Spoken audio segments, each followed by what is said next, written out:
नमस्कार. आज 11 जानेवारी 2024 वार आहे गुरुवार.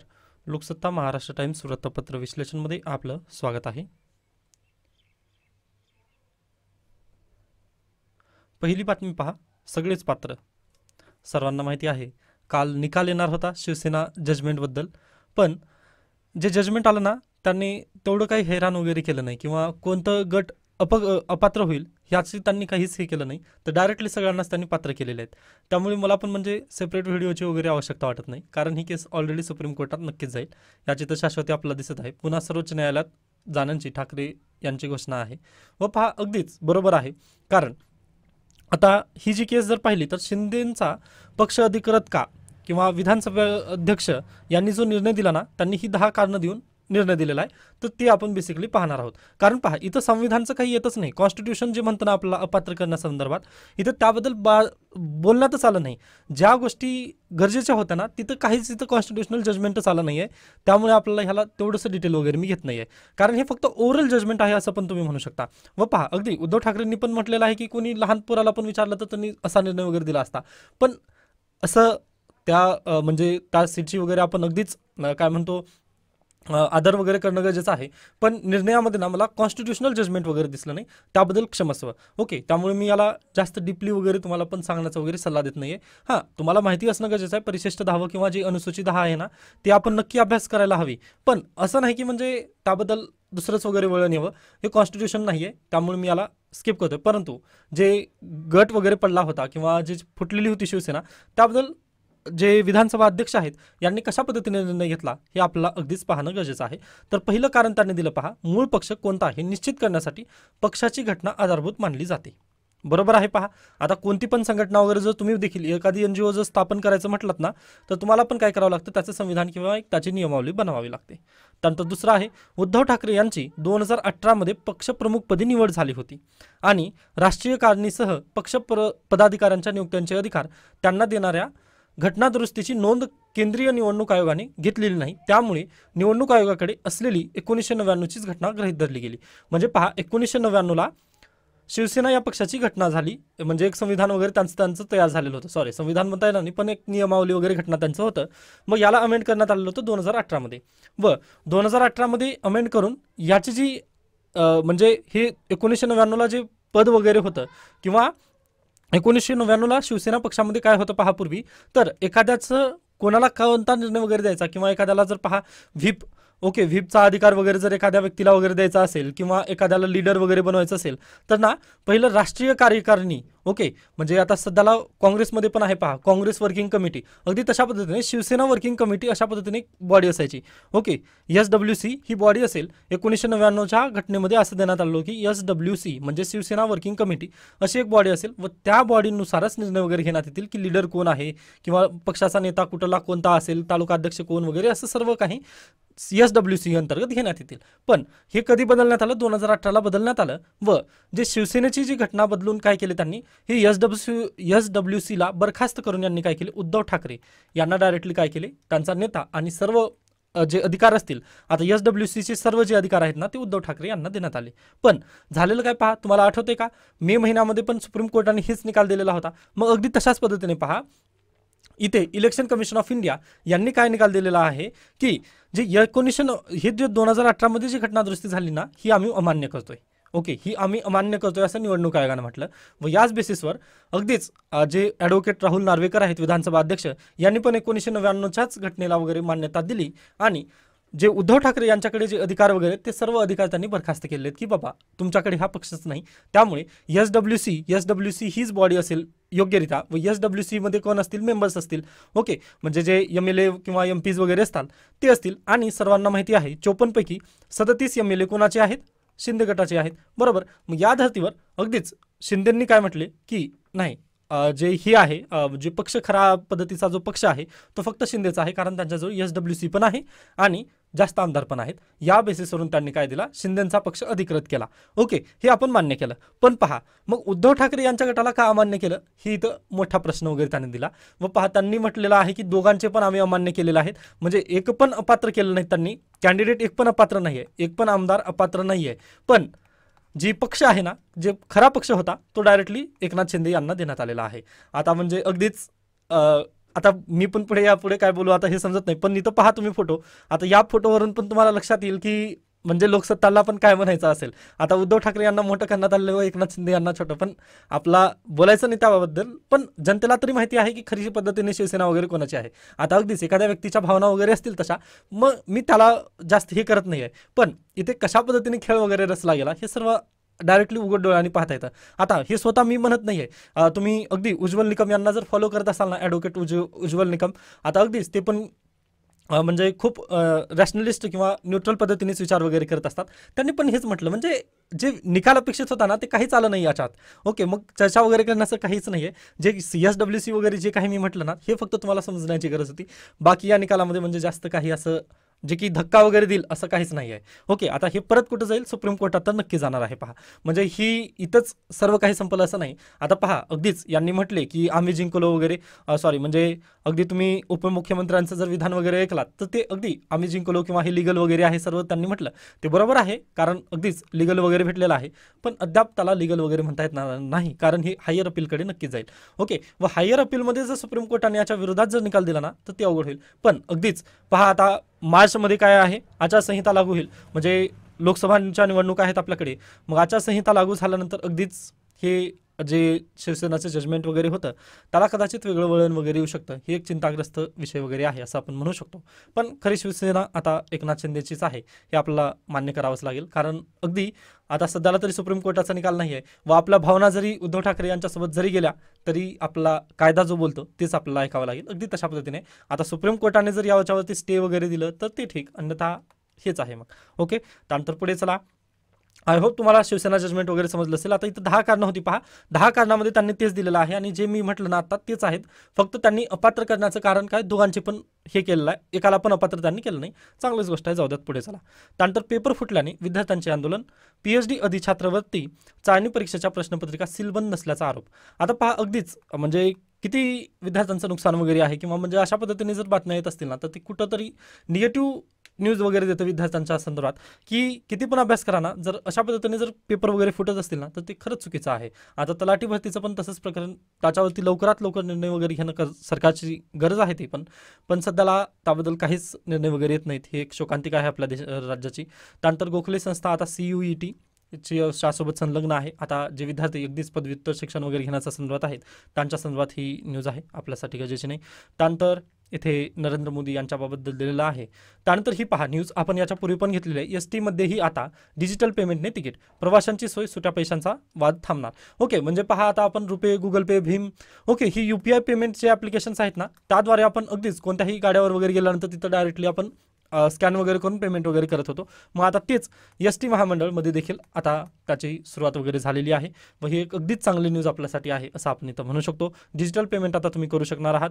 त्यानंतर अध्यक्षांकडून न्यायालयाचा अवमान, उद्धव ठाकरे यांची प्रतिक्रिया, सर्वोच्च न्यायालयात दाद मागण्याची घोषणा. आता हे अगदी सर्व काही इथं दिलेलं आहे व याच्यात म्हणजे जास्त काही आपल्याला डीपली जाण्याची गरज नाही, जसं आहे तसंच चालू झालेलं आहे हे. आता ज्या विद्यार्थ्यांना माहिती नाही की शिवसेनाचं म्हणजे काय झालेलं होतं किंवा शिवसेना कशा पद्धतीने फुटली गेली वगैरे, ते इथं देण्यात आलेलं आहे. हे सर्व घटनाक्रम आहे. जर तुम्हाला माहिती नसेल तर तुम्ही परत एकदा वाचून घेऊ शकता. पण मला नाही वाटत की ही कोणा विद्यार्थ्याला वगैरे माहिती नसेल, कारण महाराष्ट्रात राहून तुम्हाला महाराष्ट्राचं राजकारण तर अगदीच माहिती गरजेचं आहे. तरी देखील जर तुम्ही म्हटलात तर शिवसेनाचं म्हणजे आत्तापर्यंतचे जे सर्व काही आलेलं आहे त्याबद्दल व्हिडिओ जर बनवायचा असेल तर नक्की बनेल. पण पहा, मला खरंच कॉन्स्टिट्युशनल जजमेंट येईल असं मला काहीतरी अपेक्षा होती, पण ते आलंच नाही. मग याबद्दल काय ह्याच्यावरून व्हिडिओ काय बनवायचा असा प्रश्न मला पडला. ओके, त्यानंतर पहा आता इकडे लगेच शिंदेच्या बाजूने निकालामुळे अजित पवार गट निश्चिंत. आता अगदीच एक पार्टी SSN इकडे फुटली की लगेच दुसरीकडे NCP पण फुटलेली आहे. मग आता अगदीच शरद पवार यांच्या बाबतीत पण तसंच होईल कदाचित, असं आपल्याला डायरेक्टली इथं दिसत आहे. व म्हणजे खरंच एक शोकांतिका आहे की कॉन्स्टिट्युशनल जजमेंट वगैरे आपल्याला समोर ते आलं नाही आहे. ओके, त्यानंतर सातत्याने पक्ष बदलणे लाजिरवाणी, व्यंकय्या नायडू यांनी म्हटलेलं आहे. त्यासोबतच विरोधकांनी कामकाजात अडथळे आणू नयेत. आता अगदी हे पण थोडंसं पक्षपातीपणा मला वाटलं, त्यामुळे मी या न्यूजला एंटरटेन करत नाही आहे. पण तुम्हाला डायरेक्टली समजून येईल की कोणाची भाषा वगैरे कशा पद्धतीने, कारण तुम्हाला न्यूट्रल राहणं वगैरे गरजेचंच आहे. पहा, त्यानंतर इकडे नरेंद्र मोदी यांचाच डंका वगैरे दिसत आहे, ते आपल्यासाठी म्हणजे जास्त गरजेचं नाही. ओके, मी त्याला स्किप करत आहे. त्यानंतर भाजपचे राम मंदिरातील योगदान काय. आता हा लेख ना ॲडव्होकेट हर्षल प्रधान यांनी लिहिलेला आहे व ते उद्धव बाळासाहेब ठाकरे यांच्या पक्षाचे आहेत. पण आता या लेखमध्ये त्यांनी अगदीच दिलेलं आहे की जेव्हा राम मंदिर पाडण्यात आलेलं होतं पहा 6 डिसेंबर 1992 रोजी, ओके, त्यावेळेस ना अगदी लालकृष्ण अडवाणी, उमा भारती वगैरे जे आता सध्याचे बीजेपीचे आहेत त्यांनी पण तिथं म्हणजे थोडंसं म्हटलं की आम्हाला ते करायचं नव्हतं, परंतु हे सर्व काही झालेलं आहे. म्हणजे बाबरी मस्जिद पाडणं हे कदाचित एक शोकांतिका वगैरे आहे आपलं, किंवा हे आम्हाला करायचं नव्हतं असं त्यांनी म्हटलेलं आहे. व तशा पद्धतीचे अयोध्याचा इतिहास म्हणून एक पुस्तक आहे पहा, त्यामध्ये पण हे सर्व काही दिलेलं आहे. ओके, पण आज सध्याला जर तुम्ही पाहिलं व त्यावेळेस 1992 मध्ये पहा, सर्वांना आठवतं 1993ला काय झालं, दंगली वगैरे झाल्या होत्या पहा मुंबईमध्ये. ओके, जरी तुम्ही नसलात तरी तुम्ही संजय मूवी वगैरे पाहिलेली आहे पहा. त्यामध्ये संजय दत्तचे वडील म्हणजेच खासदार सुनील दत्त यांनी पण मदत वगैरे करतात व त्यावेळेसच टाळा वगैरे लागलेला होता संजय दत्तवर. का? कारण त्यांच्याजवळ बंदुकी वगैरे सापडल्या होता. बरोबर, मग हे तेच कारण होतं.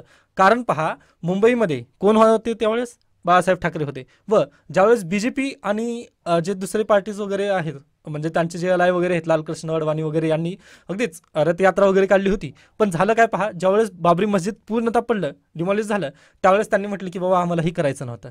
ओके, मग तेव्हा पुढे कोण आलेले होते तर बाळासाहेब ठाकरे आले होते. मग त्यामुळे मुंबईमध्ये दंगली वगैरे झाल्या होत्या. आय होप तुम्हाला हे सर्व बॅकवर्ड लिंकेजेस वगैरे क्लिअर होत आहेत. जरी तुम्हाला वाटत असेल की मी फक्त शिवसेनेचं वगैरे डंका वाजवते का, तर प्लीज तसं नाही आहे. तुम्ही ते फक्त एकदा इतिहास वगैरे काढून चेक करत चला. पहा, इतिहास कोणाला माफ करत नाही, किंवा इतिहासामध्ये तशा पद्धतीची काही पानं वगैरे लपलेलीच असतात. तशा पद्धतीने आहे हे. मग पहा, बाळासाहेब ठाकरे यांनी जे हे बाबरी मस्जिद ते पाडलेलं होतं ना, त्याची जबाबदारी स्वतःनी स्वीकारलेली होती. ओके, मग त्यावेळेसच पुन्हा अगदीच म्हणजे खूप म्हणजे खऱ्याच अर्थाने जर पाहिलात ना तर खूप हसू येतं जेव्हा राजकारण्यांची वगैरे तशा पद्धतीने स्टेटमेंट येतात. मग अगदीच हर्षल पदांनी पण तेच लिहिण्याचा वगैरे प्रयत्न केलेला आहे की आता सध्याला उद्धव ठाकरे यांना पण तिथं इन्व्हिटेशन वगैरे देण्यात आलं नाही. म्हणजे एक शोकांतिका आहे. आता इथं देण्यात आलेलं आहे, पण कदाचित तुम्हाला वाटेल की ही खूपच मी उद्धव बाळासाहेब ठाकरे यांच्या गटाबद्दल वगैरे जास्तच बोलतोय म्हणून. पण तसं नाही आहे. इतिहास तुम्ही प्लीज एकदा वाचून घ्या, किंवा आपण अगदीच जे अयोध्याचं जे राम मंदिर वगैरे आहे त्याचा इतिहास वगैरे याबद्दल नक्कीच एक सेशन वगैरे नक्की कंडक्ट करणार आहोत, कारण UPSC त्याबद्दल नक्कीच प्रश्न वगैरे विचारणार आहे. म्हणजे पहा, इथं बेसिकली मला सांगायचं हेच होतं की ज्या शिवसेनेनी वगैरे पहिल्यांदा त्यांनी म्हटलं की आम्हीच बाबरी मस्जिद वगैरे पाडलेलं आहे. आता त्याच शिवसेनेला यांनी तुमचे प्रूफ वगैरे काय आहेत हे विचारण्यात वगैरे येत आहेत. व अगदी सर्वांना माहिती आहे सध्याला ते वाद पण चालू झालेला आहे की नरेंद्र मोदींनीच वगैरे तिथं पूजा वगैरे कसा करावी वगैरे. पण आता अगदीच ते धार्मिक वगैरे आहेत बाबी, किंवा तुमचं मत वगैरे त्याबद्दल काय आहे त्याबद्दल आपल्याला चर्चा नाही करायची. पण जर इतिहासामध्ये जर असं असेल तर हे अगदी चुकीचं वगैरे ठरत आहे, किंवा आपल्याला पण थोडंसं इतिहास वगैरे डोकावून पाहणं गरजेचं आहे असंच मी म्हणेल. त्यामुळे तुम्ही हा लेख वाचून घेऊ शकता. जर ज्यांना म्हणजे थोडंसं इतिहास वगैरे वाचण्याची सवय आहे त्यांनी हा लेख नक्की वाचून घेऊ शकता, कारण तुम्हाला थोडंसं फॅक्ट तरी नक्की समजून येतील की कुठं कोण्या व्यक्तीने काय काय केलेलं वगैरे होतं. इथं सर्व वगैरे देण्यात आलेलं आहे. ओके, आता उद्या कदाचित त्याच्याबद्दलच बीजेपीचं लेख नक्की येईल, त्यावेळेस आपण ते पण नक्कीच पाहणार आहोत. ओके, आता बीजेपीचं खरंच योगदान आहे, पण आता ते उद्याच्या लेखमध्ये आल्यानंतर तेव्हा आपण नक्कीच पाहूयात. ओके, आता डायरेक्टली आपल्याला जास्त तिथं चर्चा वगैरे करू नयेत. त्यानंतर मूलभूत हक्कांची पूर्वपीठिका नेहरू अहवाल. ओके, नेहरू रिपोर्ट सर्वांना माहिती असेल, पण ती का आली त्याबद्दलचा थोडासा इतिहास पहा. भारतीय वसाहतीतील लोकांमध्ये फूट पाडण्याचे ब्रिटिशांचे प्रयत्न 1909 ओके आणि 1919 हे 2 कायदे आले, आणि त्या कायद्यानुसार त्यांनी काय भारतीयांमध्ये फूट पाडण्याचा प्रयत्न चालू केला. अगदी सर्वांना माहिती असेल, म्हणजे मुस्लिम लीग, त्यानंतर मुस्लिमांसाठी आरक्षण वगैरेची तरतूद वगैरे 1909च्या कायद्यात वगैरे करण्यात आली होती. बरोबर, त्यानंतर 1919मध्ये त्याच आरक्षणाला थोडंसं आणखीन जास्त वाढवण्यात वगैरे आलेलं होतं. मग 1919च्या कायद्याला ना रिव्ह्यू करण्यासाठी एक सायमन कमिशन वगैरे बसवण्याचा, किंवा एक कमिशन बसवण्याचं त्यांनी हे केलेलं होतं. मग त्याच दरम्यान वाद वगैरे चालू झाले व 1925मध्ये लॉर्ड बर्कनहेड यांनी संसदेत वक्तव्य केले होते की भारतीयांनी स्वतः संविधान तयार करावे जे सर्वांना मान्य असेल, असं त्यांनी एक चॅलेंज दिलं व भारतीयांनी लगेच ते चॅलेंज पण एक्सेप्ट केलं. ओके, व पहा कधी नाही ते सर्वजण एकत्र आले. ओके, म्हणजे मुस्लिम लीग, त्यानंतर शीख समुदाय, शीख सेंट्रल लीग, त्यानंतर म्हणजे आणि जे दुसऱ्या वगैरे संघटना आहेत त्या सर्व एकत्र आल्या व 19 मे 1928 रोजी संविधानाचा मसुदा वगैरेच तयार करायला लागले ते. आणि या समितीमध्ये मोतीलाल नेहरू, सर अली इमाम, तेज बहादूर सप्रू, सुभाषचंद्र बोस हे सदस्य होते. तसेच Annie Besant, M R Jayakar हे देखील समितीमध्ये सामील होते आणि पंडित जवाहरलाल नेहरू हे त्या समितीचे सदस्य होते व यांनी पहा अगदीच 1928 मध्ये एक अहवाल मांडला. 22 प्रकरणांमध्ये विभागल्या गेलेल्या या अहवालामध्ये 87 कलमे होती. ओके, किती 87 कलमे होती. नागरिकत्व, मूलभूत हक्क ते मार्गदर्शक तत्वे या सर्व बाबींचा त्या अहवालामध्ये समावेश होता. यालाच आपण नेहरू रिपोर्ट म्हणतो. ओके, हे नेहरू रिपोर्ट आपल्याला माहिती असणं गरजेचं आहे. 1928 मध्ये संविधानाचा मसुदा तयार करण्यासाठी मोतीलाल नेहरू यांच्या अध्यक्षतेखाली समिती गठन करण्यात आली होती. ओके, तर ही आहेत मोतीलाल नेहरू. मग पहा त्यावेळेस आपण अगदी आज संविधान वगैरे तयार केलं होतं असं आपण डायरेक्टली म्हणू शकतो, कारण तेव्हा आपल्याला एक चॅलेंज करण्यात आलं होतं. ओके, मग पुन्हा त्याचं फाळणीपर्यंत वगैरे कशा पद्धतीने म्हणजे जास्तच पुन्हा हे कधी पुन्हा एकत्र येऊ शकले नाही तसं आपण म्हणू शकतो ऑल इंडिया मुस्लिम लीग वगैरे. ओके, पण एकेकाळी तरी ते एकत्र वगैरे काम केलेले होते, म्हणजे इंडियन नॅशनल काँग्रेससोबत वगैरे त्यांनी येऊन संविधान बनवण्याचा प्रयत्न झालेला होता. तो पहिला प्रयत्न कधी झालेला होता जसं जर म्हटलं तर 1928ला. मग त्यानंतर एम रॉय येतात 1934 मध्ये व त्यांनी म्हणतात की आता आपला खऱ्या अर्थाने संविधान पाहिजेच पाहिजे. मग 1934 नंतर 1935 मध्ये तशा पद्धतीने ठराव वगैरे मांडला जातो. जवाहरलाल नेहरू पण त्याला अगदीच पुरावा वगैरे देतात. त्यानंतर इंडियन नॅशनल काँग्रेसच्या 1938च्या बैठकीमध्ये त्याला अगदीच मान्यता वगैरे मिळते. आय होप तुम्ही ते सर्व अगदी यम लक्ष्मीकांतमध्ये वगैरे पहिल्या पानावरच वगैरे सर्व काही दिलेलं आहे. आय होप हे तुम्ही वाचलंच असाल. ओके, तर प्लीज एकदा सिलेबसवर वगैरे फोकस करत चला. बाकी हे जे आपले जे लिंकेजेस असतात ना ते डायरेक्टली लागतच असतात, म्हणजे ज्या ज्यावेळी न्यूज वगैरे येईल तेव्हा तेव्हा मी सांगतच असतो. त्यानंतर अंगना फूल खिलेंगे, आता हे रशीद खान यांच्याविषयी दिलेलं आहे. आय होप तुम्हाला सर्वांना त्यांचे जे पुरस्कार वगैरे आहेत ते सर्व माहिती आहेत. 2006 साली कोणता पुरस्कार भेटलेला होता आय होप तुम्ही मला नक्कीच कमेंट सेक्शनमध्ये वगैरे सांगू शकाल. ओके, 2006 सालचा रशीद खान यांना कोणता पुरस्कार भेटलेला होता, एक सर्वोच्च पुरस्कार आहे तो. त्यानंतर पहा अगदी ते जर माहिती नसेल तर कालचा व्हिडिओ प्लीज एकदा पाहून घ्या किंवा कालचं लोकसत्ता न्यूजपेपर तरी एकदा पाहून घ्या, म्हणजे तुम्हाला हे मदत करेल. त्यानंतर पुढे एकपक्षीय राजवटीच्या दिशेने बांगलादेश. ओके, व हे आपण याच्यापूर्वी पण पाहिलेलं होतं. पहा याच्यापूर्वी ना 2018 मध्ये किती 80% मतदान झालेलं होतं व 2024 मध्ये किती टक्के मतदान झालेलं आहे, फक्त 40% मतदान झालेलं आहे. मग पहा 40% जर मतदान म्हटलं तर 60% जे व्यक्ती आहेत त्यांनी मतदानच केलं नाहीत. मग 60% व्यक्ती जास्त असतात का 40%, तर अगदीच 60% जास्त असतात. मग 60% जे व्यक्ती आहेत त्यांचं मत काय आहे, किंवा आता पहा जे हे आहेत शेख हसीना आहेत यांची पार्टी कोणती आहे, अगदी अवामी लीग आहे ही पार्टी आहे त्यांची. ओके, मग ह्यांचे जे विरोधी पक्ष आहेत ना यांच्या विरोधी पक्षांनी अवामी लीगचा वगैरे बहिष्कार केला किंवा निवडणुकीचाच बहिष्कार त्यांनी केला. आणि ह्यांच्या जे विरोधी नेत्या वगैरे होत्या त्यांना यांनी काय केलं, म्हणजे खालेदा झिया.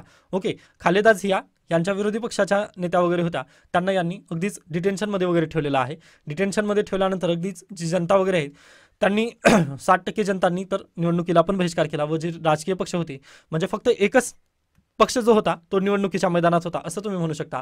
व 40% त्यांना मतदान पडले व ते जिंकून आलेले आहेत. बाकीचे 60% घरीच होते व अगदीच जे राजकीय पक्ष होते त्यांनी पण बाजूलाच सरलेले आहेत की आम्ही निवडणुकीमध्ये वगैरे भाग घेणार नाही, कारण आमचे जे राजकीय नेते वगैरे आहेत त्यांना काय केलं आहे, डिटेन वगैरे करण्यात आलेलं आहे. आता खऱ्या अर्थाने भारताच्या दृष्टीनं ना खूप गरजेचं पण होतं किंवा एक चांगली न्यूज आहे. म्हणजे खालेदा झिया जर पाहिलात ना तुम्ही तर त्या अगदी पाकिस्तान टाईप वगैरे आहेत किंवा म्हणजे ते पाकिस्तानकडे जास्त झुकलेले आहेत, म्हणजे पाकिस्तान चायना वगैरे यांच्याकडे जातात.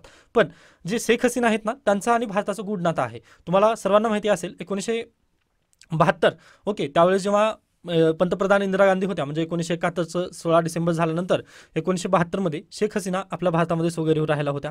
त्यानंतर मुजीबुर रहमान यांना पण भारतानेच खूप मदत वगैरे केली होती. या सर्व गोष्टींमुळे ना जे प्रो इंडिया आहेत शेख हसीना, ओके यामुळे त्यांची जी पॉलिसी वगैरे असतात आता सर्वांनाच माहिती असेल G20 मध्ये पण त्या आलेल्या होत्या. ओके, म्हणजे त्या आल्या नाही आहेत G20 मध्ये, त्या नाही आहेत परिषदेमध्ये, तरी देखील नरेंद्र मोदी यांच्या इन्व्हिटेशनवरून त्या आलेल्या होत्या व अगदीच आपले चांगले रिलेशन आहेत व ते चांगले ठेवू शकतात.